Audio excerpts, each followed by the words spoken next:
Ikaze kandi rero kuri mwebwe mudahengeshanya gukurikirana ibiganiro twama tubategurira. Iyi ni Sanistars Tv, televiziyo yanyu tugerageza guca hirya no hino amakuru abagezweho kugira ngo dushobore kuyabashikiriza, kugira ngo nimubandanye mutawakuba muri ko muraronderera kure amakuru aba agenda aravugwa cacane ngaha mu gihugu cacu c'Uburundi. Nuko rero abatari bake musanzwe muzi ko hari ihiganwa ari dasanzwe, ihiganwa ryama rihuza abaririmbyi bacu bo mu gihugu cacu Burundi, ihiganwa ritunganwa na radio Isanganiro, akora ari radio imwe mu maradio asamiranira ngaha mu gihugu cacu Burundi, ni higanwa bise Isanganiro Award.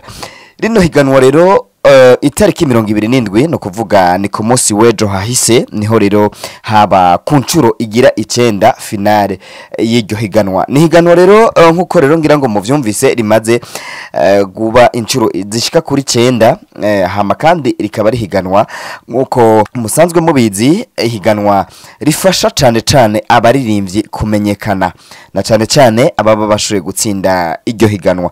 Nkuko rero ngira ngo mwaraye muvyumvise canke ku bataravyumva mu vyumve, numunezero udasanzwe na cane ku ntara ya Gitega, mu gihe ino ntara ya Gitega rero muri no minsi iriko iragaragaramwo imigisha myinshi cyane, kuko musanzwe muzi yuko intara ya Gitega ariho hakomotse nyene cubahiro umukuru w'igihugu cacu c'Uburundi.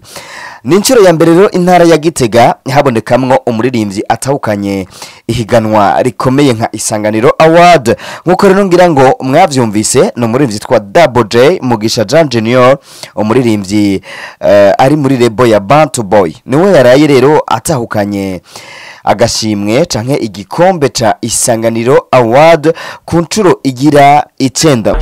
Karamenyana ari umuhungu yitonda vatubaya bajama abandati agahinda. Nkuko rero no kwibutsa ko Double J agize umuhungu agira 5 amubashoye gutahukana iryo higanwa, kuko muribuka ko ku ncuro ya mbere ihiganwa ryatokanwe na Harijo, ku ncuro ya kabiri ritokanwa na Yoya, ku ncuro ya gatatu ritokanwa na Mukombozi, ku ncuro ya kane ritokanwa na Androne Melodica, ku ncuro ya gatanu ritokanwa na Spokesman. Hama ngagendera ndabibutsa yuko abakobwa rero batatu aribo bari baheruka kwikurikiranya izo ncuro zose nkuko ari zitatu nyene. Hakaba ari witwa Vestine, hakaba witwa Bernice de Bell, ndetse na Eden Banga. Akaba ari rero baheruka kwikurikiranya arabakobwa bashika kuri batatu. Nuko rero ku ncuro y'9 hagarutse uno musore witwa Mugisha Jean Junior. Mugisha Jean Junior asanzwe avuka neza na neza hagati mu gisagara ca Gitega, muri quartier abatari bake bazi nka quartier Nyamugari, neza na neza kwibarabara rya kabiri, hagati barabara rya kabiri ni barabara rya gatatu.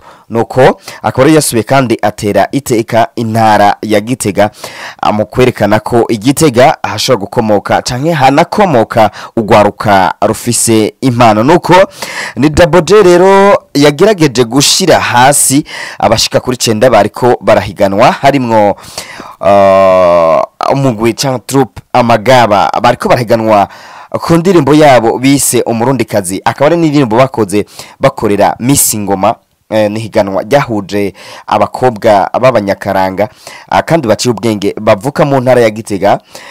Double J akaba yariko arahiganwa ku ndirimbo yise Nopfa, indirimbo bakoranye na Kiriku. Indirimbo kuri no mwanya turiko turavugana imaze gushikana abamaze kuyikurikirana biciye kuri chaîne ya YouTube ya Double J, bashika ku bihumba 380 barenga gato. Yariko ariganwa kandi na Difficile 5G, yariko ariganwa ku ndirimbo yise Amahoro. Yariko ariganwa kandi na MTC ku ndirimbo bise Warancunguye. Yariko ariganwa kandi na Brière ku ndirimbo yise Imuhira. Ahiganwa na Lolilo ku ndirimbo yise Ndarandarira. Bface yariko arahiganwa na Double J kandi ku ndirimbo yise Ndabe MB Data. Yariko arahiganisha indirimbo yise Bucece. Hama Don Bright yariko arahiganisha indirimbo yise Iterambere. hamwe na Berry Music ku ndirimbo yise Merana. Ni Double J rero yashoboye gutahukana agashimwe ka piano, atahukana kandi nibahasha nkuko mwamamuzi vyama bikogwa na Isanganiro Award. Ntibashobora kuvuga nibahasha ry'amafaranga angana gute, ariko nkakwibutsa ko indirimbo nopfa ya Double J ari kumwe na Kiriku basanzwe bari kumwe muri lebo ya Bantu Boy igiye kuvuzwa ikiringo c'umwaka wose, no kuvuga ino ndirimbo bayihariye umwaka kuri radio Isanganiro. Nkuko rero mwari musanzwe bimenyereye bahora batanga agashimwe kamwe gusa, ibitandukanye n'ivyo twahora tubona muri rino higanwa rya Isanganiro Award nuko abaririmbyi bandi babiri, no kuvuga uwabaye wa mbere n'uwabaye wa kabiri nabo nyene bashoboye kuronka udushiruka bute. Ikibanza ca kabiri catwawe n'indirimbo umurundikazi ya Troupe Amagaba canke umugwi Amagaba. Ikibanza ca gatatu gitwagwa n'indirimbo Iterambere ya Don Bright. Isanganiro Award ro ku ncuro yaryo y'umunani ikaba yari yatahukanwe nkuko nabikubwiye n'indirimbo bise Ijambo y'umwigeme Eden Banga. Nkakwibutsa ko iri higanwa ryatangujwe mu mwaka w'ibihumbi 2013 ritangurwa n'uwitwa Excella Nimubona. Nuko nibaza ko abariko baradukurikirana cyane cyane b'abakunzi b'intara ya Gitega n'abakunzi umuziki muri rusangi mugerageza kuca mugira ico muvuze muri commentaire, kumbure mutubwire nimba koko mubona ko indirimbo Nopfa ya Double J ari kumwe na Kiriku koko yari kwiriye agutsinda ziriya zindi ndirimbo, kandi indirimbo zitoroshe zari muri rino higanwa rya Isanganiro Award. Sisi hit promoter nabateguriye ino nkuru na Gahwane. Double J once again, the bad boy killer. Sanistars